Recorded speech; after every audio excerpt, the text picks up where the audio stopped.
Рассказываю. В декабре 2024 года у российского бренда Чика Рока вышла коллаборация по блайндбоксам с Токи Доки. Чика — это непосредственно Йоши из смешариков, и Рока — это Крош. Здесь есть 10 фигурок.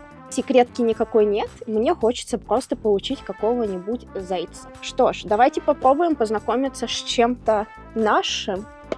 Бегунка тут нету, чтобы отрывать. Не будем подглядывать, кто там.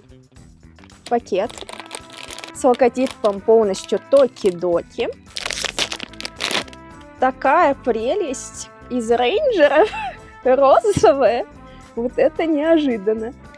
Вот это неожиданно. Карта в комплекте у нас есть. Вау. Это что, мне придется заказывать еще одну фигурку, чтобы мне попался заяц?